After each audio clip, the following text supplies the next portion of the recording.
de gravar hoje. Acho que eu estou já praticando uma desobediência contra a gravação de tudo, né, na internet, a captura de todos, da exibição, sei lá. Mas hoje de tarde eu estava participando de uma banca de seleção para o processo, né, de entrada no mestrado, doutorado, e as bancas têm que ser gravadas, né, e fica com a secretaria. E eu que estava responsável lá na hora por apertar o botão, e eu também fiquei entrevistando um candidato tempão lá, e depois que eu lembrar, tem que gravar um negócio, eu esqueci de apertar o botão da gravação. Enfim, já é a segunda vez que eu estou fazendo meu pequeno gesto de resistência à captura de nós mesmos. Embora, na verdade, eu acho que o Zoom captura a nossa imagem de qualquer jeito. A única diferença é que quando você aperta o botão, essa imagem fica disponível para você mesmo. É o reflexo que eu estou falando, é quando a gente tem acesso à nossa própria imagem ali refletida. Mas o Rafael levantou a mão, pode falar, por favor. Joia. Eu estava pensando em dois pontos aqui que me gera... às vezes me gera um desconforto, que geralmente esses textos que a gente está lendo, e eu falo outros, usam um vocabulário, às vezes, médico, das perversões para fazer uma caracterização. Né? Então, é voyeur, escorpofilia, às vezes um narcisismo. E aí eu gostaria de saber se você já pensou, se não te causa um ruído esse tipo de vocabulário médico, século XIX, para tentar dizer alguma coisa. Esse seria um primeiro dado, que só me causa uma estranheza, sabe? Eu não sei o que é ainda, mas me causa alguma coisa. E o outro é que essa temática da transparência, às vezes, parece muito nesse campo do digital. A gente tem a temática da visibilidade, e aí já cai no campo dos movimentos sociais. A psicanálise também trata alguma forma dessa constituição que nunca se forma, é um romance familiar que se revê, mas você não é transparente para si mesmo. Se você vê assim, uma relação entre essa visibilidade dos movimentos sociais e essa transparência do virtual. Pois é, assim, por partes, né? Sobre o uso desses termos, assim, que são, muitos vêm da diferentes áreas da psicologia, da psicanálise, né? Às vezes da psiquiatria e tal. É, na maior parte das vezes, esses termos são usados de uma forma, vamos chamar assim, descuidada, né? Ou seja, por pessoas que não são da área, como eu, por exemplo, não sou dessa área, e capturando só um sentido mais ou menos senso comum que essa noção tem, né?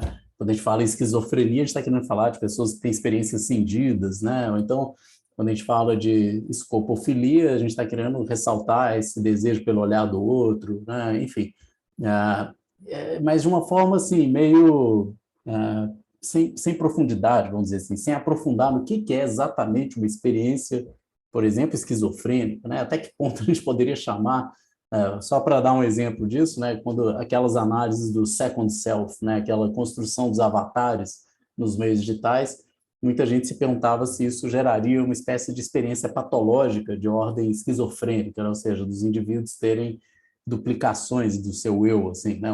Um eu vivido online, um outro eu, digamos, offline. Essa pergunta, ela mesma, se isso seria patológico, seria algo da ordem da esquizofrenia, enfim, é claro que para responder isso a gente precisaria entrar num debate mais qualificado sobre o que é a experiência da esquizofrenia, como que a gente pode diagnosticar algo dessa ordem, até que ponto uma experiência de construção, por exemplo, de um eu virtual, um avatar, até que ponto isso pode ser entendido como patológico, né? Até porque, num certo sentido, né, eu me lembro dessa discussão a partir da Sherry Turkle, que é uma psicóloga, né, uma pessoa da área de ciência cognitiva, e que ela alertava para isso, para o fato de que nós sempre construímos nossas identidades de uma maneira plural, ou seja, a gente nunca foi a mesma pessoa em todos os lugares, na escola, na família, e a gente sempre soube lidar, de certa maneira, com essa pluralidade. A gente aprende a lidar. Nem todo mundo aprende. Alguns vão desenvolver uma construção de si patológica, né? Mas a maior parte das pessoas aprende a lidar com esses diferentes eus, aquilo que eu sou em casa, o que eu sou na faculdade, o que eu sou e por aí vai, né? Isso não é propriamente patológico. Pelo contrário, se você não souber lidar com essa multiplicidade de construções de si, isso sim vai ser patológico. Aquela pessoa que é a mesma, né, no trabalho, na família, não sei o quê, isso sim é algo que eu consideraria complicado. Mas, bom, a primeira pergunta sua, então, eu diria que esses termos são, em geral, usados de uma forma meio descompromissada, mas para capturar uma imagem mais geral, assim, de certos fenômenos. Por exemplo, o voyeur, né, o voyeurismo, está ligado a essa, de alguma forma, um interesse muito grande, uma obsessão, para usar um termo também que tem carga importante, mas uma certa obsessão por essa coisa de ver o outro, né, de vigiar o outro, de acompanhar o que o outro está fazendo, e ter esse interesse, extrair prazer disso, essa que é a questão, né? O voyeur é aquele que tem prazer vendo o outro, né? O que o outro está fazendo, o que ele é, que ele deixa de ser, etc. Né?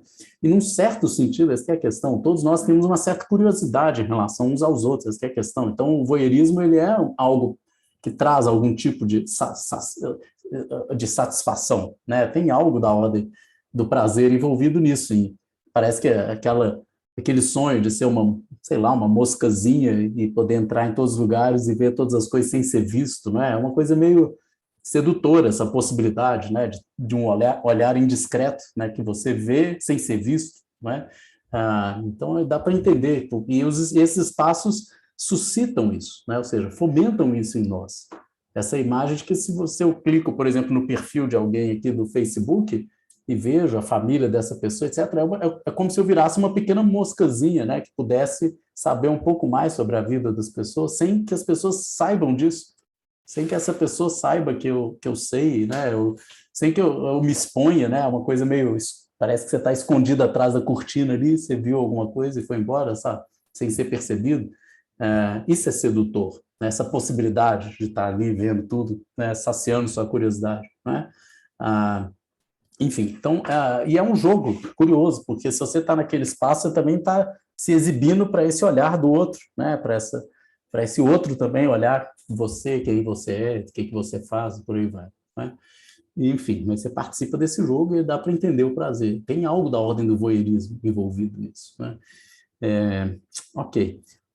Quanto à segunda parte, né, a outra questão que você colocou, peraí, qual que é mesmo a segunda questão?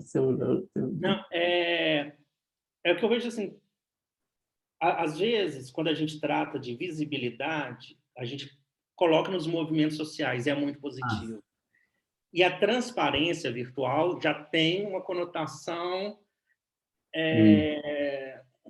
um pouco mais complicada, né? Mas parece que tá espraiado esse central, que é o tornar visível, né? Então, eu estou me perguntando assim, se você faz uma relação, essa transparência, que é do campo do digital, com a ideia de visibilidade, do movimento social. Tem uma coisa curiosa assim, nisso que você está dizendo. Assim. Primeiro que a palavra visibilidade, geralmente a gente usa ela num sentido positivo, né? Ou seja, conferir visibilidade a um movimento, especialmente a um grupo vulnerabilizado, uma minoria, né? É visto como uma conquista, né? Em termos de reconhecimento, se tornar visível, né? Sair da invisibilidade. Né?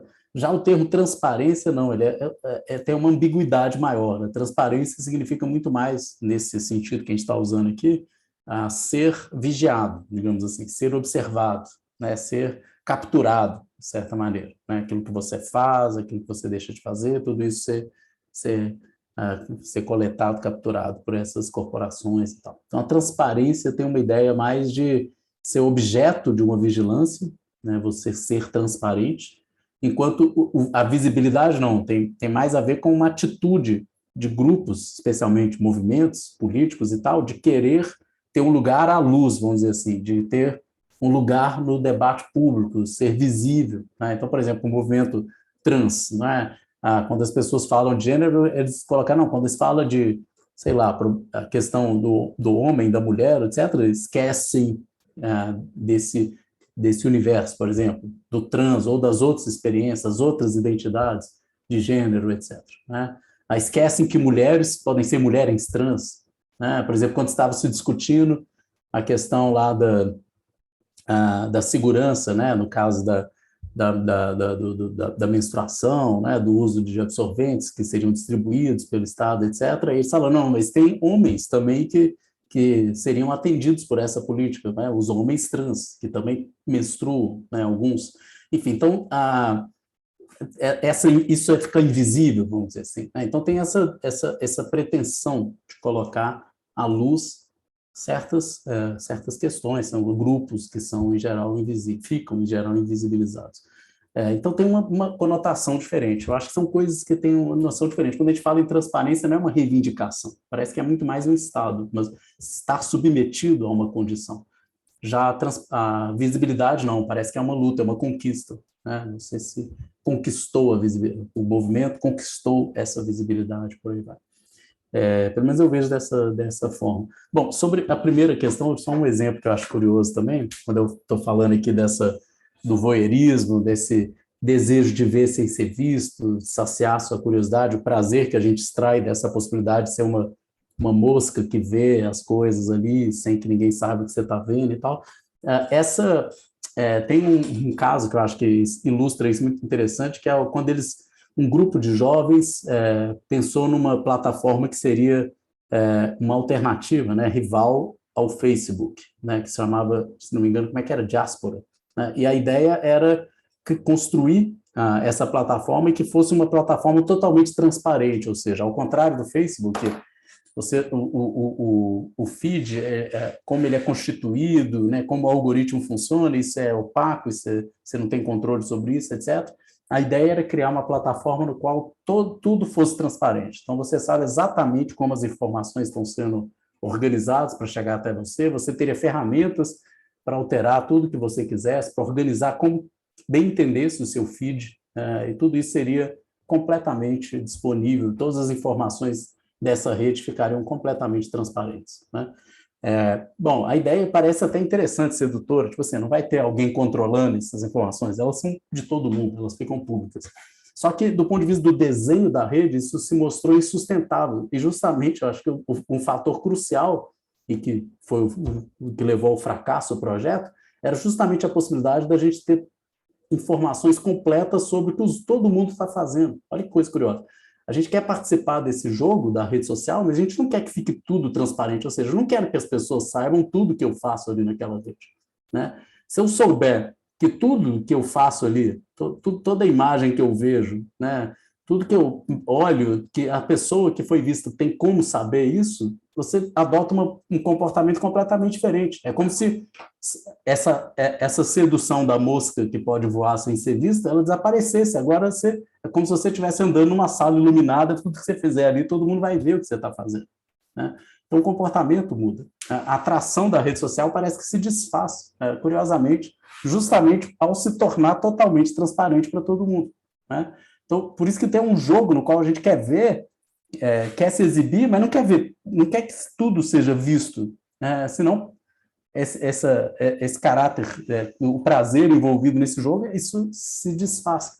Então, esse era o problema, ou seja, a plataforma, na hora que ela disponibilizava todos os dados, eu poderia saber exatamente quem viu o meu perfil, quanto tempo ficou ali, né, quais imagens ele viu, tudo isso eu poderia levantar, porque esses dados ficariam totalmente transparentes. Bastaria alguém criar uma ferramenta, por exemplo, para você saber, eu quero saber se fulano de tal olhou o meu perfil, aí você fica sabendo, né? Enfim, então, se esse dado está ali disponível, né, é possível criar ferramentas para isso. Bom, então, eu acho que isso é a prova de que a rede social funciona, porque tem um jogo de opacidade ali. A gente sabe que algumas coisas não são visíveis, e por isso a gente se sente à vontade de fazer o voyeurismo, por exemplo. A gente fica olhando um para os outros dessa forma, assim, sabendo que você não vai ser visto, né? Ou pelo menos quem vai te ver é só o Facebook, mas ele não vai contar para as outras pessoas que você estava fazendo aquilo, né? Ok. Então tá, sobre essa transparência então virtual, acho que o ponto principal destacado aqui é de que é um meio que distorce a apresentação nossa e dos outros, de nós mesmos e dos outros, né? Então é mediado por um meio que é distorsivo, né? Que vai criando uma versão distorcida de nós mesmos. Bom, deixa eu ver o que mais. Eu vou passar para o segundo ponto, então o primeiro era esse, da transparência virtual. O segundo ponto que ele... Aliás, antes de chegar no segundo ponto, esse primeiro ponto ele desenvolve bastante, né? Na página 120, ele vai lembrar dos edifícios disciplinares, como era diferente, o elemento da transparência ali, ele tinha uma função bem diferente. Na era digital, nós estaríamos nos movendo em direção a uma espécie de internalização da transparência.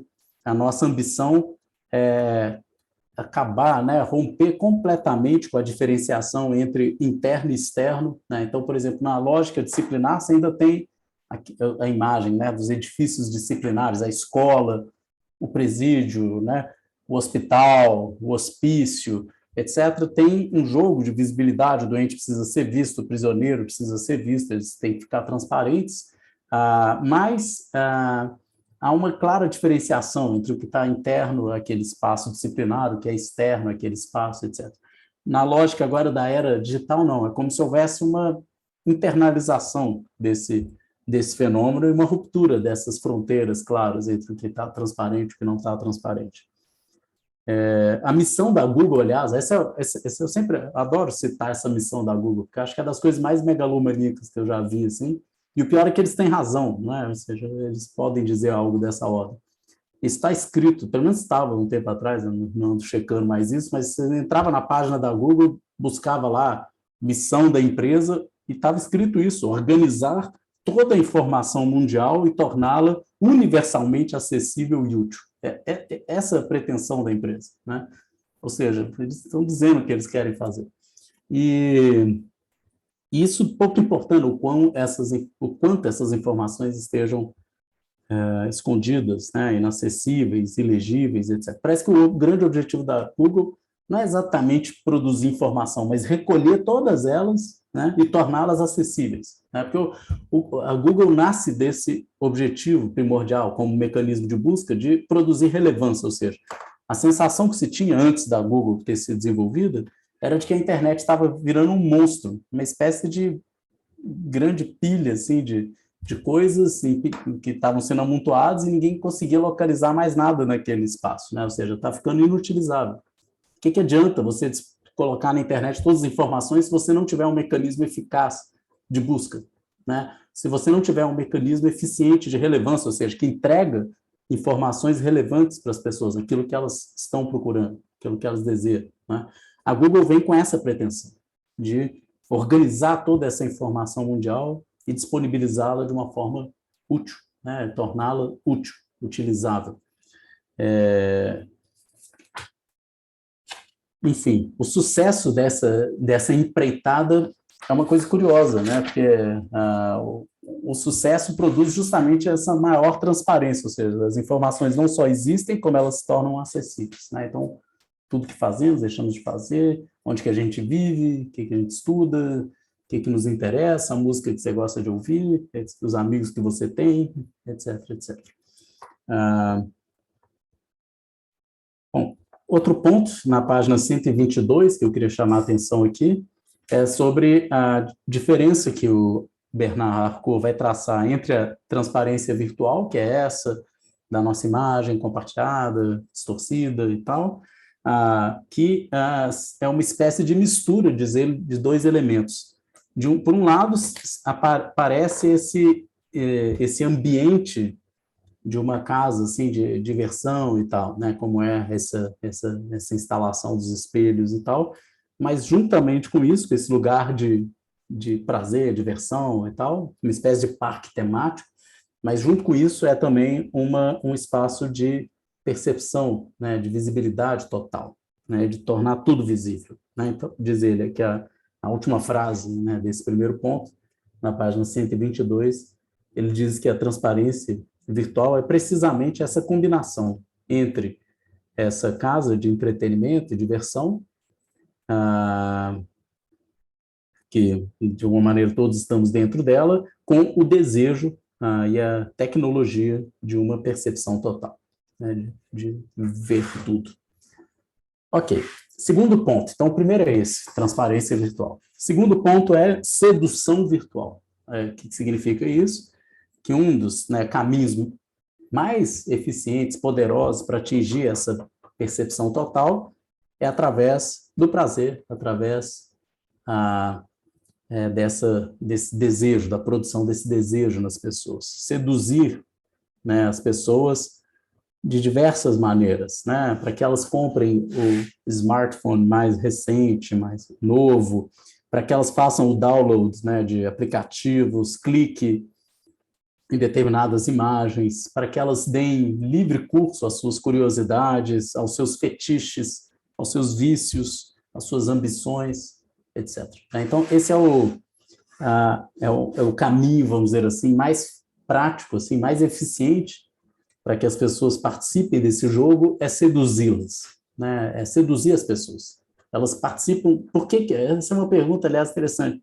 Por que a gente participa de redes sociais? Eu não sei se vocês participam, mas por que grande parte de nós estamos lá nessas redes sociais? Se não porque, de certa maneira, essas redes, esses espaços, eles são sedutores, eles nos seduzem. Essa possibilidade de ver o que os outros estão fazendo, de se exibir, de deixar visível uma maneira como a gente gostaria de ser visto, né? Porque tem isso, a gente constrói, né, uma imagem de nós mesmos, especialmente Facebook, né?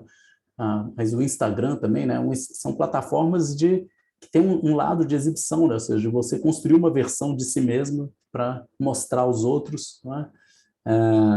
Enfim, então isso é extremamente sedutor, fora aquela possibilidade que eu disse de ser a mosquinha que pode saciar sua curiosidade, ficar vendo quem são os outros, né, sem ser visto, né, sem que os outros saibam que você está ali, né, vendo quem elas são, olhando para elas, etc. Enfim, o Bernard Harcourt diz nesse momento que a tecnologia tem tudo a ver, né, está diretamente ligada a essa questão da autoexpressão e da individualidade, né? Tem um jogo nesse ambiente, né, que é essa máxima que é muito comum a gente ouvir, né? Be yourself, né? Seja você mesmo, né? Como se esses espaços incitassem em nós, encorajassem que nós nos mostrássemos como nós somos, né? Ou seja, uma espécie de vai lá e mostra quem você é, né? Seja você mesmo, né? Ou seja, não deixe os outros ditarem quem vai ser você mesmo vai se mostrar tal como você é. E é uma coisa contraditória, porque esse imperativo, seja você mesmo, por um lado parece um convite para que a gente seja mais autêntico, né? Ou seja, para que a gente mostre quem realmente somos, mas, por outro lado, é o contrário, esse estímulo ele funciona também como ele nos coloca num lugar, digamos assim, que é um lugar no qual a gente tende a ser padronizado, estandartizado, né? E, curiosamente, quanto mais a gente quer ser nós mesmos, mais próximos a gente, mais semelhante parece que a gente se torna uns aos outros, né? Pega, por exemplo, uma coisa curiosa, né? Essa lógica do fitness, né? Do coaching, né? Das pessoas que investem sobre si mesmos, né? Para terem um corpo mais, sei lá, desejável ou se tornarem mais capacitadas no mercado de trabalho, etc, etc. Parece que as pessoas que investem mais em si mesmas, isso não é isso não é um caminho propriamente de autenticidade, né? Ou seja, de você ser mais único, né? Um indivíduo mais singular. Pelo contrário, parece que quanto mais você seguir a cartilha do coaching e do fitness, mais padronizado, parece que no final você vai virar uma espécie de símbolo de sucesso, né? Que é se aproximando cada vez mais desse modelo de sucesso, né? E esse modelo envolve ter um corpo assim assado, uma aparência assim assado, um comportamento, né, assim assado. Enfim, então acho que esse é um ponto interessante, mas resumindo esse segundo aspecto, que é a sedução, o argumento dele é de que a transparência virtual funciona através da sedução, né? Então a gente não está ali, esse é um ponto fundamental, né? A gente não está ali na rede social, por exemplo, obrigado. A gente não está ali porque tem uma lei que nos impõe isso. A gente está ali porque, em grande medida, a gente quer. Mas a gente quer por quê? A gente está seduzido por aquilo. A gente está enebriado, vamos dizer assim. A gente está ali, de alguma maneira, aquilo nos atrai. E a gente fica ali aprisionado naquele ambiente. O, ó, a Lud levantou a mão, pode falar? Ei, Marcos. Oi, Oi, vocês estão escutando direitinho? pode falar. Tá. Só complementando que apesar de da gente estar seduzido por isso e ser induzido, seduzido, nós também somos induzidos enquanto grupo, enquanto, sei lá, trabalho, grupos da faculdade estão muitas vezes se fazendo lá outros trabalhos, empregos e todas as formas de organização física se voltaram muito para o digital. Então a gente às vezes fica muito assim, eu não quero rede social, mas tem essa coisa da gente não conseguir se movimentar e atuar tão bem se não tiver. E piorou com a pandemia, né? Só isso. Não, beleza, Ludmila. Inclusive, assim, toda razão. É claro que quando eu falo aqui que a gente está lá porque a gente quer, né, isso pode dar uma impressão equivocada que é de que a gente fez escolhas completamente livres e optamos por simplesmente frequentar certos ambientes. É claro que não, existe uma pressão muito grande, para começar social, para compartilhar uma forma de sociabilidade que se dá em certos ambientes, né? Mas, para além disso, pressões profissionais, né? Ou seja, tem gente, e cada vez mais, essas plataformas, essas redes sociais são espaços para se ganhar a vida ali, né? Vender coisas, construir redes, né? Tem muitos negócios que dependem dessas plataformas, né? Enfim, então está longe de ser. E estou pensando assim, naquelas pessoas que profissionalmente dependem diretamente das redes, mas indiretamente eu posso dizer que até eu dependo indiretamente dessas redes, porque como é que eu divulgo esse grupo de estudo, como é que eu divulgo uma publicação, como é que eu divulgo um evento, né? Ainda mais com pandemia, porque antes você ainda fazia um cartazinho e colava na parede da faculdade. Agora, você vai colar um cartaz, ninguém vai lá, sabe? Enfim, como é que você divulga isso, né? É, então, tem algo, a gente depende, indiretamente eu também, quase diretamente eu dependo dessas plataformas, né? E todos nós, em alguma medida, a gente depende delas. Então, não são escolhas simplesmente assim, existem pressões, é claro, ali, importantes que fazem com que a gente fique capturado por esses ambientes, né? Se a gente não consiga sair deles também. Mas eu acho que tem algo além disso, eu acho que nesse sentido que o texto é pertinente, né? Ou seja, é claro que tem essa necessidade profissional, social, de frequentar ali, de estar naquele lugar, mas para além disso existe também algo da ordem do prazer e que isso explica em grande medida o porquê que a gente ainda está ali também, o porquê que essas plataformas se tornaram assim tão importantes para a socialização contemporânea, né? Eu acho que certamente tem algo também muito importante, né, da ordem desse prazer, dessa sedução. Ok, terceiro ponto que é levantado aqui é a opacidade fenomenal, né, a opacidade do fenômeno. O que é o aspecto que está sendo colocado aqui? Né? Diz ele que muitos dos nossos, daqueles que são mais voyeurísticas, né, que mais desejam ver os outros, querem ver os outros, tentam dissimular, né, o nosso olhar e proteger, né, bloquear, digamos assim, a sua própria informação. A verdade é que a sociedade, né, o poder da exposição, funciona melhor quando aqueles que são vistos não são inteiramente conscientes disso ou não se lembram sempre disso, né? Ou seja, tem um jogo aqui que é curioso e que é diferente do jogo do panóptico. Porque como é que funciona a questão do panóptico? Não sei se vocês se lembram, mas no panóptico tem um efeito que o Foucault ressalta, que é a ideia da pessoa se sentir permanentemente vigiada e o impacto que isso tem no comportamento, né? Ou seja, o jogo da visibilidade panóptica faz com que aquele que está transparente, exposto ao olhar do vigia, ele nunca saiba exatamente quando ele está sendo efetivamente vigiado, porque, afinal de contas, o vigia é opaco para ele, ele não tem como ver a torre de vigilância, se tem alguém lá, se está olhando para ele ou não e tal.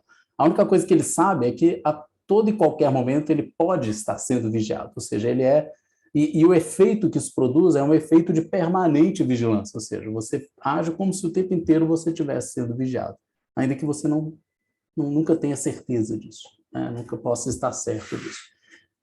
Agora, aqui, o que o Arthur está dizendo é que na sociedade de exposição a relação é diferente, ou seja, não é que as pessoas introjetam a vigilância permanente, ou seja, como se elas agissem como se sabendo que estão sendo sempre vigiadas. É o contrário.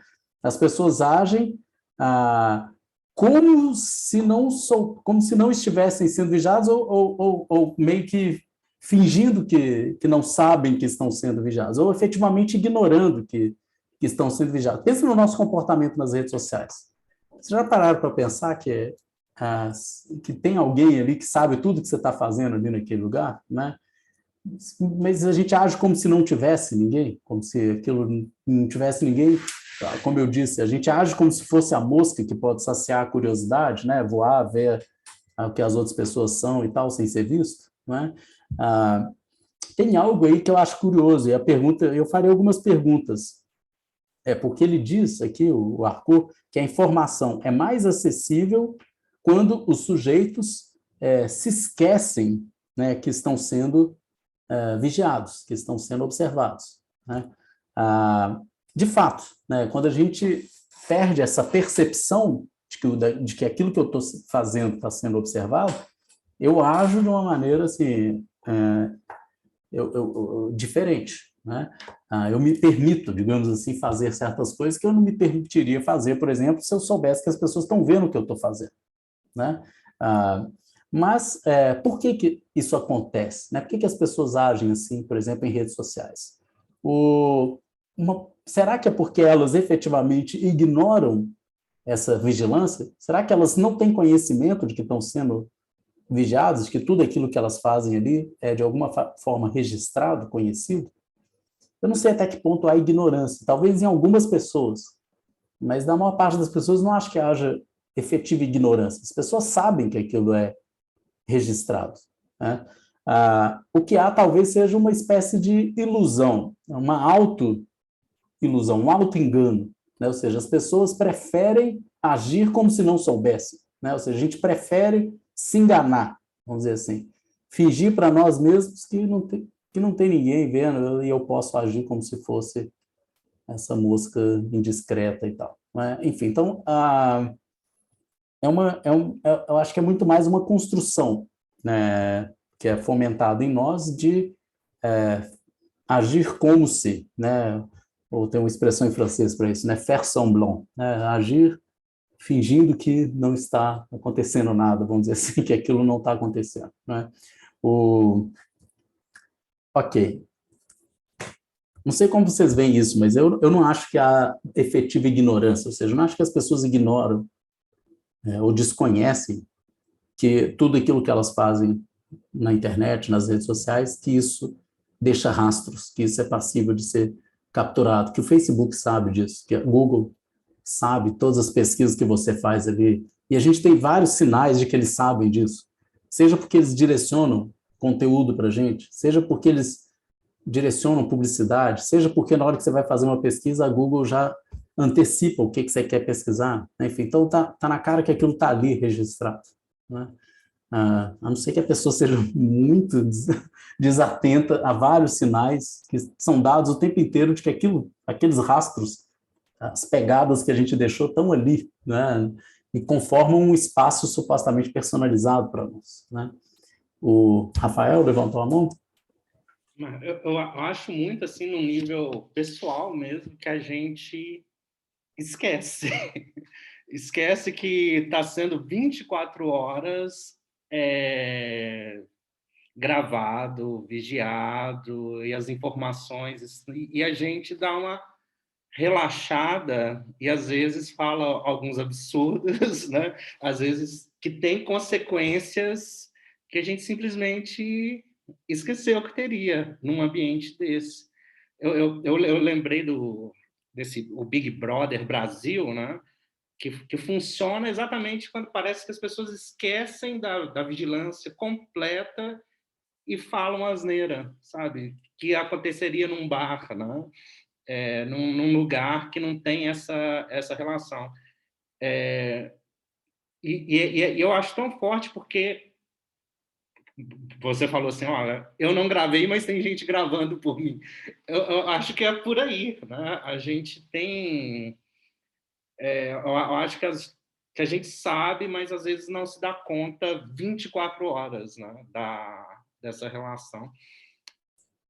Hein, Rafael? Esse é um ponto que eu acho interessante. Assim, aqui, só um comentário. Esse ponto do texto ele chama de opacidade fenomênica, né? O que é o fenômeno? O fenômeno tem a ver com, nesse caso, né, fenomenológico, tem a ver com uma percepção que a pessoa tem da própria opacidade, né? Ou seja, ela se percebe como não vigiada, né? Como não transparente. E eu acho que tem esse exemplo do Big Brother interessante, porque, de fato, a vigilância, na medida em que ela se torna incessante, mesmo a gente sabendo que tudo está sendo vigiado, essa percepção permanente de algo, isso tende a ser naturalizado, né, a ser incorporado como algo da ordem das coisas, como se simplesmente fosse assim, né? O efeito do Big Brother é um pouco esse. Se você entra numa casa que tem 1 milhão de câmeras espalhadas, você fica no primeiro momento meio... Parece que você não sabe o que você vai fazer, todo mundo está te filmando o tempo inteiro e tal. Mas se você ficar ali um mês, 2 meses, daqui a pouco você está andando ali, você nem lembra mais que tem aquele tanto de câmera. Eu me lembro de uma imagem que era muito usada para dizer o seguinte, né? Se existisse uma civilização que morasse no fundo do mar, etc., que vivesse no fundo do mar, a última coisa que eles iriam perceber é a existência da água, né? Ou seja, é justamente por estar imerso naquele espaço, naquele ambiente, a água invadiria toda a experiência o tempo inteiro, ela se torna imperceptível, igual o ar é imperceptível para nós, né? Ou seja, em grande medida, porque afinal de contas ele está o tempo inteiro presente. Então é um pouco isso, na hora que a vigilância se torna o tempo inteiro presente, ela vira uma espécie de ar, né? Ela se torna, em certa maneira, ela é banalizada, né? Ela é completamente naturalizada. Eu acho que esse efeito, sim, isso é importante e, em grande medida, é isso que a gente está vivendo nas redes sociais, né? E por isso que a gente vê comportamentos, as pessoas cometem crimes, né? Fazem tudo quanto é coisa, como se...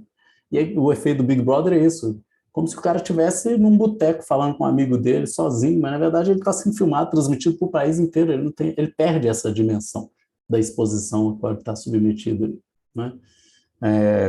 Isso sim, isso é interessante. É um efeito fenomenológico, ou seja, é a percepção que o indivíduo tem que é alterada, de certa maneira, e ele age, né, como se não. Mas perceba, num certo sentido cognitivo, ele mantém essa percepção. Se você perguntar para um cara do Big Brother, ele sabe que está sendo filmado. Então, ele não perdeu cognitivamente essa percepção, só que a experiência dele, né, banalizou isso, né? Então, age como se, né, como se aquilo não tivesse acontecendo. Bom, então nós temos aqui um jogo, isso na página 125 é explicitado, entre transparência, e aí é preciso entender que há uma lógica também que é assimétrica, ou seja, quem está mais transparente são os usuários das redes, por exemplo, e a opacidade, né, que tende a ser maior na outra extremidade dessa relação, ou seja, as corporações, os estados, eles são mais opacos, enquanto os usuários se fazem mais transparentes nessa relação. Ok, isso é um ponto fundamental assim, para entender a dinâmica do poder na era contemporânea, né? Ou seja, esse jogo no qual, e grande parte dos movimentos de resistência tentam justamente inverter, ou pelo menos criar, né, mecanismos que modificam o jogo da visibilidade. É o que o movimento cypherpunk fez, né? O movimento lá do Assange, né? O que eles usar criptografia forte, né? Tecnologia de criptografia forte, não para garantir a opacidade de estados e corporações, mas justamente para permitir que denúncias possam ser feitas e as pessoas responsáveis por essas denúncias sejam protegidas por uma mesma tecnologia que gera opacidade em favor de estados e corporações. Então, o jogo do movimento, né, do Assange, né, e da plataforma, o site que ele criou, né, esqueci o nome agora do site do Assange, enfim, o Wikileaks, né, o projeto do Wikileaks é isso, é você usar de uma tecnologia que gera opacidade no centro, né, e você fazer o contrário, você gera opacidade na ponta, os usuários ficam opacos, e você joga a luz no centro, ou seja, os estados e corporações se tornam visíveis, transparentes, e você protege os usuários que são criptografados. E isso faz um contrabalanceamento, né? Ou seja, se, por exemplo, aquilo que o exército norte-americano está fazendo lá no Iraque, de repente é denunciado, e aí você coloca na luz aquilo que o Estado norte-americano fazia, ao mesmo tempo em que deixa na sombra aqueles que foram responsáveis pela denúncia. Enfim, então é um jogo interessante, mas que mostra que não é à toa que essa forma de resistência existe, porque ela tenta lidar, ela inverte justamente um jogo de visibilidade, que é aquele que tende a deixar na opacidade o centro, né, as grandes corporações e os estados. Bem, seguindo o texto, o próximo ponto, depois desse, é a autenticidade virtual. Aqui entra num ponto que é interessante, que é... Bom, só para finalizar o ponto anterior, na página 127, ele termina concluindo isso, né, dizendo que a vigilância, né, funciona melhor não quando ela é simplesmente internalizada, mas sim quando ela é, em grande medida, esquecida, né? Ou seja, quando as pessoas não se dão mais conta de que isso está acontecendo o tempo inteiro. Então, acontece esse efeito que o Rafael mencionou, que é isso, as pessoas agem diante das câmeras como se não houvesse. Bom, o quarto ponto, que é a autenticidade virtual, e aí o que a transparência virtual exige, né, é uma penetração cada vez maior dentro de um eu autêntico, né, um authentic self. Mas o que é esse eu autêntico, né? Aqui tem um ponto interessante, né, que é essa exortação do be yourself, né, que não é exatamente um incentivo a que as pessoas sejam singulares, únicas, propriamente autênticas, mas é um outro tipo de convite, né? E o exemplo que ele traz aqui, que é interessante, essa Apple Watch, né, que integra essa imagem aí de um quantified self, né, um eu quantificado, e que vai, eu não sei se vocês já viram esses relógios, que eles trazem uma série de informações, quantas calorias você gasta, o que você fez, batimento do coração, não sei o quê, um tanto de dados biométricos e outros dados também, isso, de comportamento, que você pode levantar sobre você mesmo, você pode compartilhar com alguém, etc. Né? Então, é muito comum, por exemplo, pessoas que usam esse relógio para fazer atividades físicas e compartilham, né? Hoje eu corri tantos quilômetros e queimei tantas calorias, né? E bati a minha meta semanal, né? E por aí vai. É a lógica do fitness. Fazer isso não é exatamente ser você mesmo, é muito mais se adequar a um padrão, né? E um padrão competitivo, inclusive, no qual você fica comparando, né? Quem está aí correndo, sei lá, mais quilômetros por dia e tal, né? O quinto ponto do texto esse é o interessante, né? As narrativas digitais. Entender que esse eu digital é um eu narrativo. Ele é um construto, né? Uma construção que a gente faz por meio de uma espécie de apresentação de nós mesmos. A gente mesmo constrói um relato de nós mesmos, para usar o termo da Judith Butler, nós relatamos a nós mesmos, né? E esses relatos é que vão construindo nosso próprio eu. Quem somos nós, senão um conjunto de narrativas, de relatos que tanto os outros quanto nós mesmos fazemos de nós, né? Então, eu sou o resultado desse conjunto de relatos que a minha mãe fez de mim, que meus amigos fazem de mim, que eu mesmo construo de mim mesmo, né? Então, esse jogo, a construção de si se faz de uma forma narrativa, né? Isso tem um debate assim na filosofia que é muito rico. Tem uma autora, inclusive, né, a gente já leu algumas vezes aqui nesse grupo mesmo, um tempo atrás, que é a Marian, né, Shechtman, que é uma professora que trabalha com isso, que propõe essa ideia do eu narrativo. Tem vários filósofos que desenvolvem essa noção. Um filósofo que, aliás, desenvolve isso recentemente é o Luciano Floridi. Ele explora essa ideia do eu narrativo e para pensar justamente isso aqui que ele cita, esse filósofo que eu não conheço, não, esse Shanyang Zhao, né, deve ser chinês, mas que esse Zhao, ele esboça, né, essa ideia de sujeitos digitais que se constroem suas identidades através desses relatos, dessas narrativas, e que essa construção se dá em grande medida online, mediada, né, por essas plataformas, nesses ambientes online. Esse é um tema interessante, inclusive é isso que suscita para o Luciano Floridi a tese de que a proteção da privacidade ela tem que ser reformulada na era digital.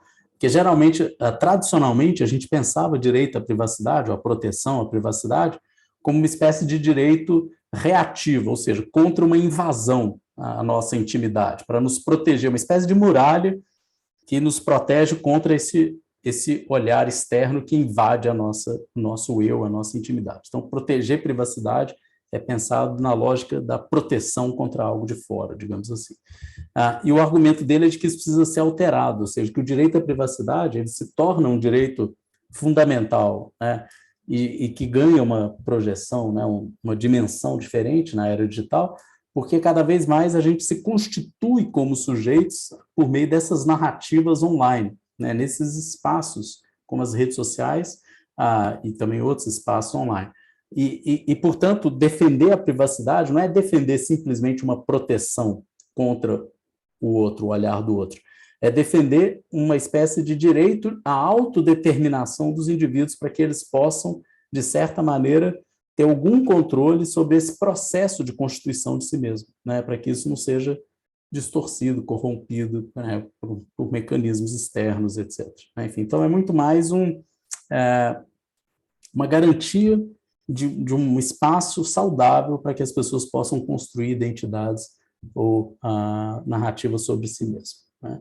Enfim, então é uma lógica diferente, né? Percebe que ganha uma dimensão positiva. Aquilo que antes era só um direito negativo contra a invasão se torna um direito propositivo, a favor da autodeterminação dos sujeitos. Enfim, estou lembrando aqui essa tese do Floridi, que tem a ver com essa ideia do eu narrativo e das construções de si em ambientes digitais. Bom, na página seguinte, aqui tem um ponto interessante, na página 129, que, de certa maneira, o que essas redes fazem é construir uma espécie de mosaico de nós mesmos, como se fossem várias peças que fossem juntadas e construíssem um pouco uma imagem de nós mesmos. Nós não apenas expomos a nós mesmos, mas nós vigiamos os outros, construímos narrativas uns sobre os outros, né, também a partir desses mosaicos que são projetados online. E essa vigilância se tornou um lugar comum hoje em dia. Os usuários, eles, né, todo mundo se tornou um pouco um stalker, né, um bisbilhoteiro, né, alguém que fica bisbilhotando a vida dos outros. Nós nos expomos, nós vigiamos uns aos outros. Esse é o ponto dele. Isso me faz lembrar muito uma série que eu estou assistindo até atualmente, que tem no Netflix, não sei se vocês conhecem, que se chama You, né, Você, né? Não sei se vocês já viram essa série, é um cara meio um psycho, assim, né, que encontra eu não vou dar spoiler não, mas ele vai encontrar em algum momento da série uma outra cycle para ficar com ele, mas o que é impressionante nessa série é que ele, né, é claro que o personagem principal ele tem uma coisa, enfim, ele é um psicopata e tal, mas ele constrói, né, a obsessão dele é ficar stalkeando os outros, né, ficar bisbilhotando a vida das pessoas, levantando quem elas são, onde elas vivem, ele sabe tudo sobre todo mundo, não sei o quê. Mas fica claro na série também que não é só o psicopata que faz isso, que está todo mundo fazendo, só que alguns fazem isso para, sei lá, matar outra pessoa, os outros fazem o tempo inteiro. Talvez por isso a gente seja simpático a ele, né? Exato, e curiosamente, por mais que seja uma coisa doentia o que ele faz, ninguém se sente tão distante da experiência dele, porque aquilo se tornou lugar comum, é isso que está sendo dito aqui, né? O que ele está fazendo talvez só seja um pouco mais, uma intensificação maior de uma prática cada vez mais corriqueira, né? Então é isso, né? Por mais que seja um criminoso, etc., a gente tende a se identificar com esse protagonista, né? E com essas práticas, inclusive, né, do stalker, né? Enfim, pelo visto todo mundo já viu a série. Você vê que eu sou sempre o último a ver, eu sou desatualizado nessas coisas assim. Eu nem sei por que eu comecei a ver essa série, mas ela é interessante, vale a pena. Ok, sexto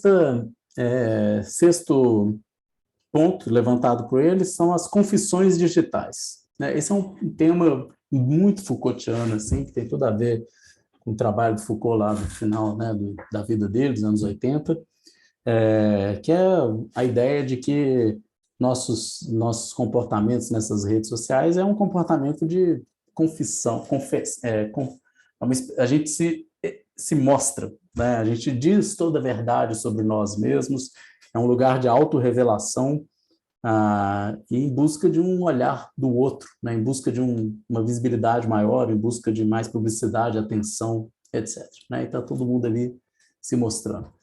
E essa dimensão confessional na era digital, ela é marcada, primeiro, né, pelo fato de ser uma confissão pública, né? Ou seja, diferentemente da confissão privada, daquela confissão no pé da orelha do padre, no confessionário, essa confissão em rede social, não, ela é para mostrar para todo mundo. O que muda bastante a lógica da confissão, ela se torna uma performance, né? Ou seja, um rito, né? Na qual as pessoas fazem um espetáculo de si, vamos dizer assim, o show do eu, para usar um termo de um livro da Paula Sibilia, que é uma professora argentina, radicada aqui no Brasil, no Rio de Janeiro, professora da UF.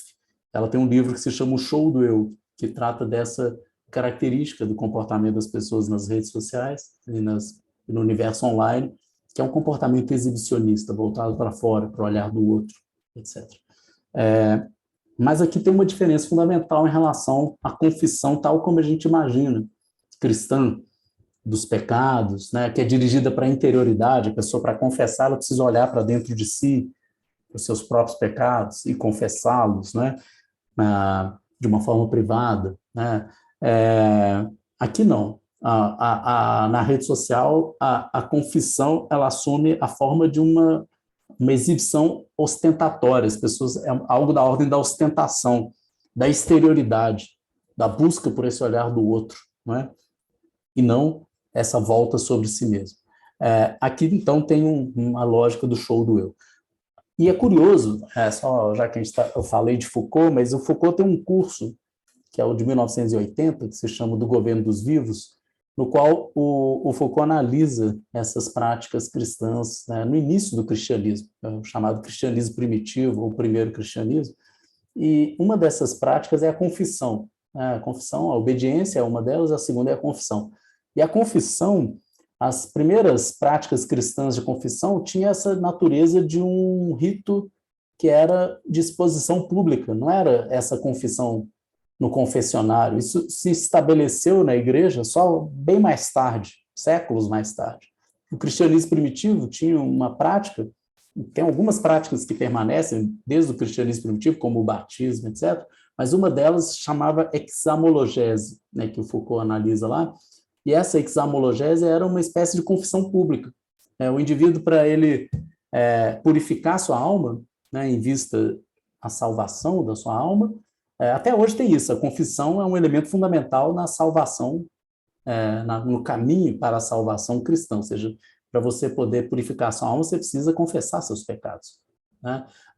Só que isso, no cristianismo primitivo, era feito em um ritual público, ou seja, a pessoa tinha que chegar na frente de todo mundo e revelar os seus pensamentos mais mesquinhos e baixos, e o quão pecadora ela como ela pensa coisas, né, lá no fundo da mente dela, os desejos mais recônditos e mais reprováveis que a pessoa tem, ela precisa ser capaz de dizer isso publicamente na frente dos outros, porque é isso que vai redimir esses pecados.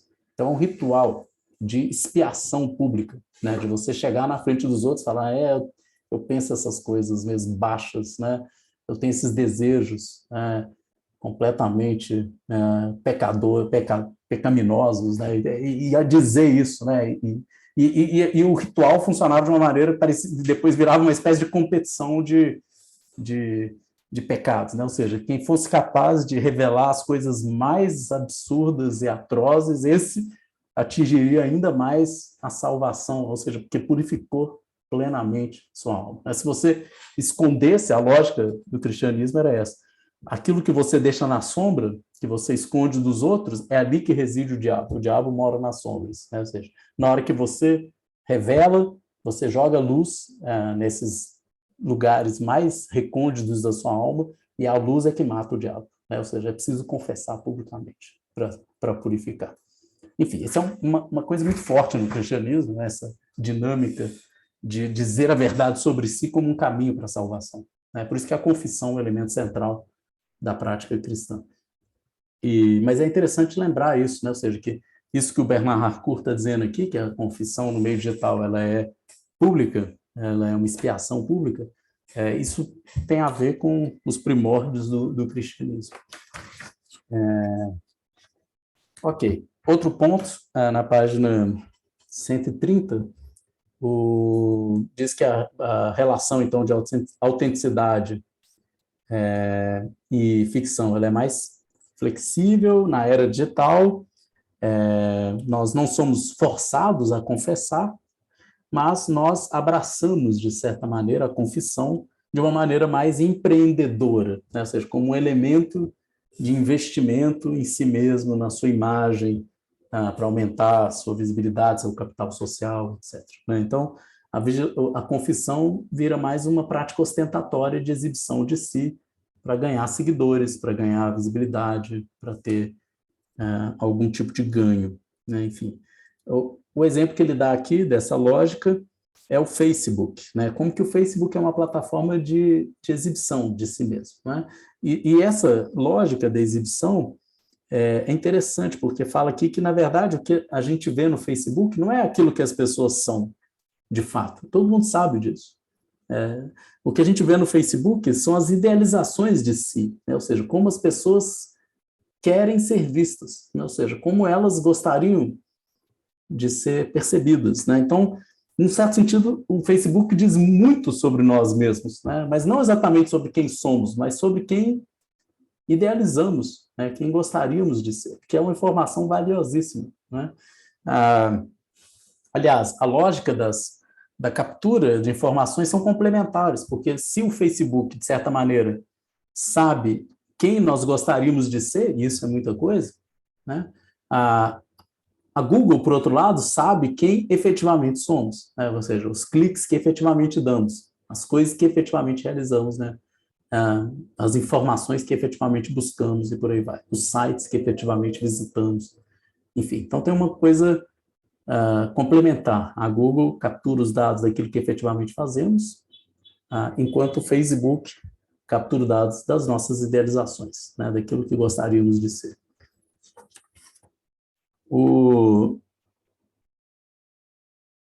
Ok. Terminando, então, o texto na página, né, a partir da página 131, né, ele vai concluindo aqui esse capítulo, dizendo que e essa é uma observação fundamental, né? Ou seja, é preciso se dar conta de como a gente está diante de um fenômeno recente, né? Muito recente, de poucas décadas. Começou aí no início desse século XXI. A explosão, né, da computação, tratamento de dados, etc., é uma coisa que remonta a pouco. O Facebook nasceu em 2004, né? O YouTube em 2005, né? O Twitter em 2006, e por aí vai, né? E-mail nasceu em meados dos anos 90, do século passado. Nós estamos, então, diante de algo radicalmente novo, um fenômeno muito recente, né? A gente até, de tão abarcante que isso é, de tão impactante que isso é no modo de vida, a gente perde um pouco essa dimensão de que a gente está falando de algo de 20, 30 anos, no máximo, de experiência, né? E isso acho que torna a coisa mais impressionante, porque impressiona a velocidade com que essas transformações com que elas se produziram. E também impressiona a ideia de que, sim, por exemplo, Facebook é de 2004, se em menos de 20 anos ele já teve essa projeção, a Google, em pouco mais de 20 anos, ganhou essa projeção, essa dimensão, essa capacidade de produção de relevância, de dados e tal. Imagina o que vai ser isso daqui 10, 20, 30 anos. Né? O que a gente vai ter daqui 10, 20, 30 anos em termos de possibilidade de direcionamento, de controle, de transparência. Porque, por pior que sejam alguns sistemas, a gente ri, às vezes, do Google Translator, por exemplo, que ele erra um negócio, ou a gente ri do direcionamento de informação, porque ele não entendeu, né, e te mandou uma informação que não tinha nada a ver. Mas, se você for olhar bem, o que impressiona não é esses erros, que são muitos ainda, mas o quanto eles já acertam, né, o quanto eles já são capazes de realizar uma série de atividades com bastante eficácia, né, com razoável eficácia, em pouco tempo. Então, isso coloca muitas questões, né? Se já está assim agora, imagina daqui 10, 20, 30 anos. Né? É um grau de, uma possibilidade, né, digamos assim, de produção de informação relevante muito grande.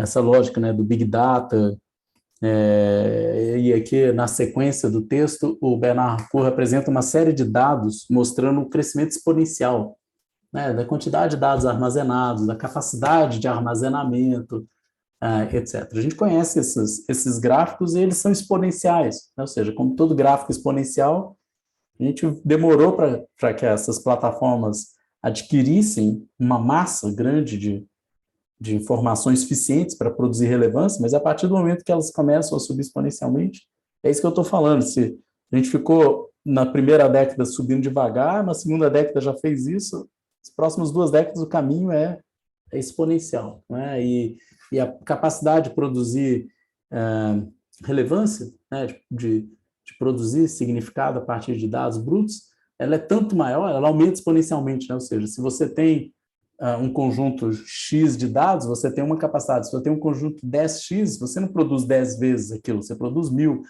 Se você tem 1000X, você não produz 1000 vezes aquilo que você tinha inicialmente, você produz 1 milhão, porque o crescimento da possibilidade de produzir correlações relevantes vai aumentando exponencialmente, né? Só para explicar isso em termos mais simples, se eu tenho uma informação, 2 informações sobre a Mirtz, eu tenho uma capacidade de deduzir algo. Se eu tenho 10 informações, eu já tenho uma possibilidade muito maior de tirar algum tipo de conclusão sobre quem é a Mirtz. Se eu tenho 1000 informações, eu tenho uma capacidade de acurácia que não é só 1000 vezes maior, é muito maior. Se eu tenho 1000 dados, 1 milhão de dados sobre ela, praticamente ela se tornou completamente transparente, né? Enfim, então, essa capacidade, né, de armazenamento de dados, de correlação de dados, e não é só a quantidade de dados armazenados que está aumentando, porque se fosse só isso, esses dados seriam, em grande parte, inutilizáveis, né, seriam inúteis. Mas, juntamente com esse acúmulo de dados, também está crescendo exponencialmente a nossa capacidade analítica, de analisar esses dados correlacionados e produzir significado. Bom, um elemento que é central para entender essa ampliação do Big Data, aí, desse universo, são a chamada Internet das Coisas, né? A Internet das Coisas como vocês devem saber, basicamente a incorporação de objetos nesse ambiente ambientes, os objetos se tornam inteligentes, smart, né, devices, na medida em que eles se tornam capazes de receber e transmitir informação, e eles passam, então, a se comunicar, né, conosco e entre si.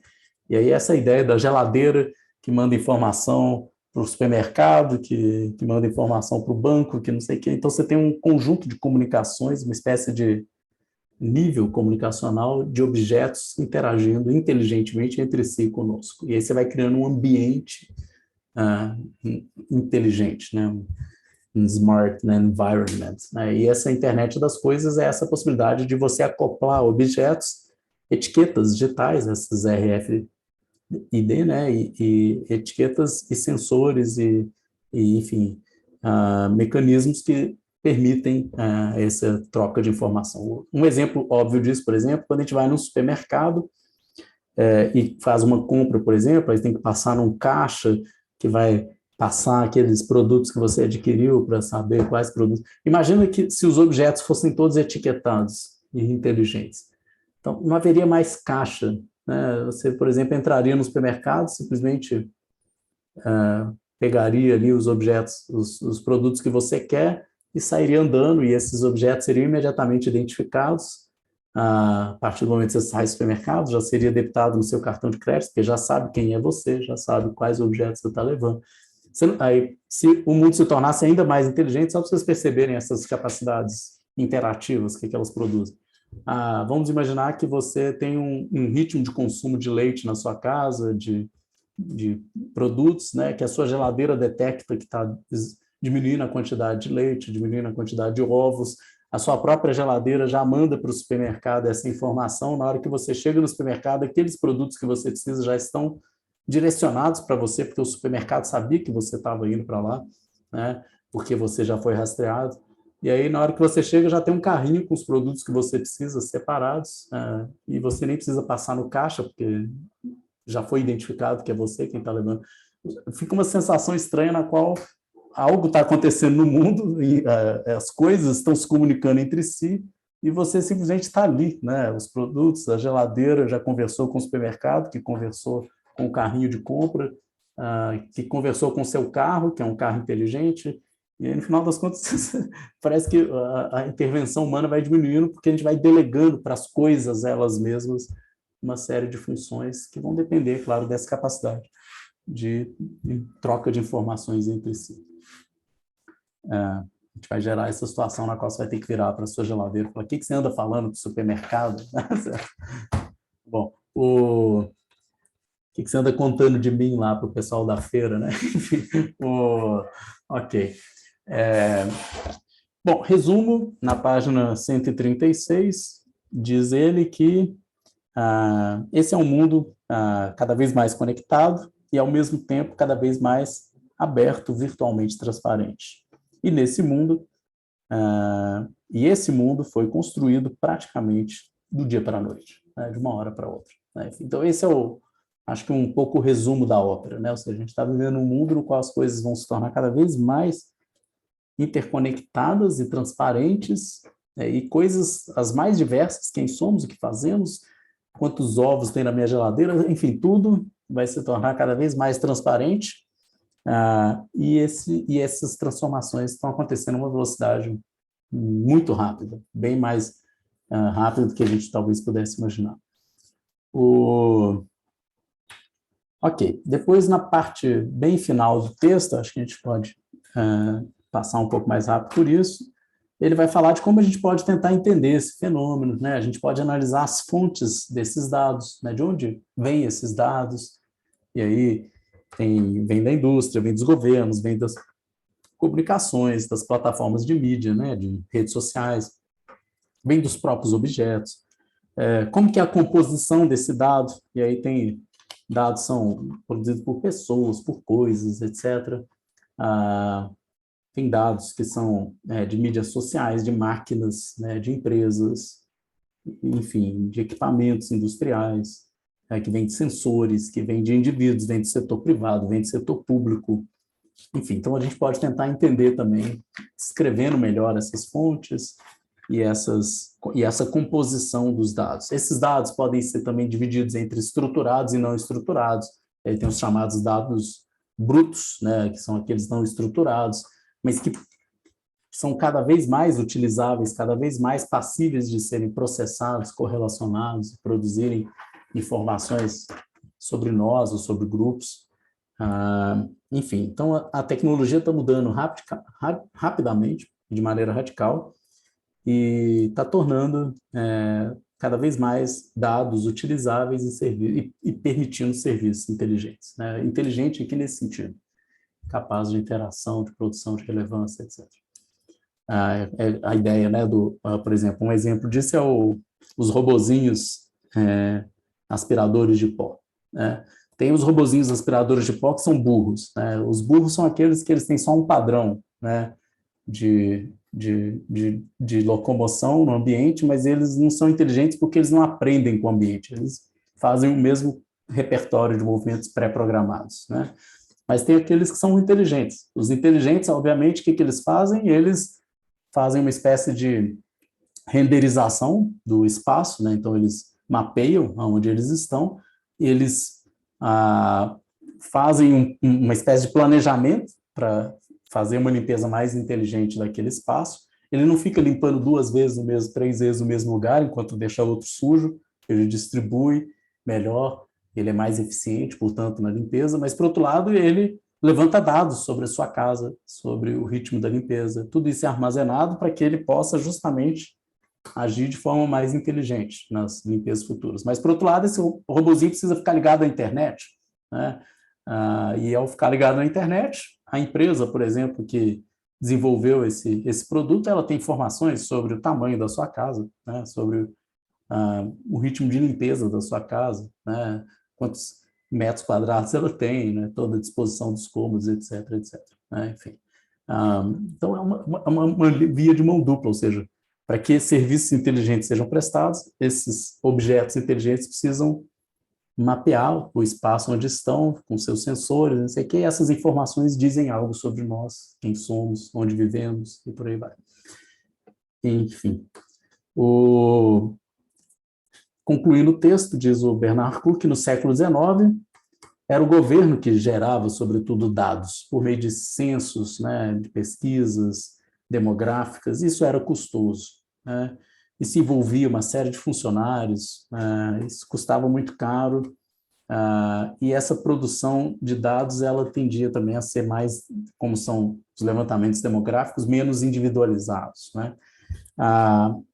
Isso, de alguma maneira, é uma experiência do passado, porque hoje, cada vez mais, os dados estão acessíveis de uma forma muito menos custosa e muito mais individualizada, muito mais precisa sobre cada um de nós e sobre todos nós. Em graus diferentes de visibilidade, ou de translucidez, em parte essas informações são reflexivas, ou seja, a gente vê a nós mesmos, a gente vê a nossa própria informação ali, em parte elas são distorcidas, e em parte também há bolsões de obscuridade, né? Ou seja, aquilo que não é visível para ninguém. Enfim, então esse é um pouco o resumo, e daí a imagem do pavilhão de espelhos como sendo uma boa imagem, que o pavilhão de espelhos é assim, tem os bolsões de obscuridade, tem a transparência, tem a distorção, tem uma experiência lúdica, tem um prazer, a brincadeira, ao mesmo tempo um jogo no qual você vê e é visto, e etc. Né? É um pouco nesse lugar que a gente está, só que numa dimensão muito maior, né? Com implicações também muito maiores. Bom, acho que é isso sobre esse capítulo. Tem um aviso importante para a semana que vem. Você quer falar, Júlia?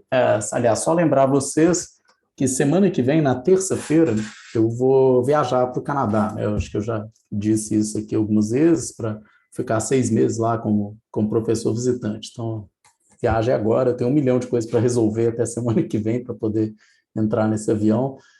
Então, vai ficar muito difícil para mim participar do grupo semana que vem, na véspera da viagem. Inclusive, uma das coisas que eu vou estar fazendo é fechando esse apartamento aqui para resolver as coisas.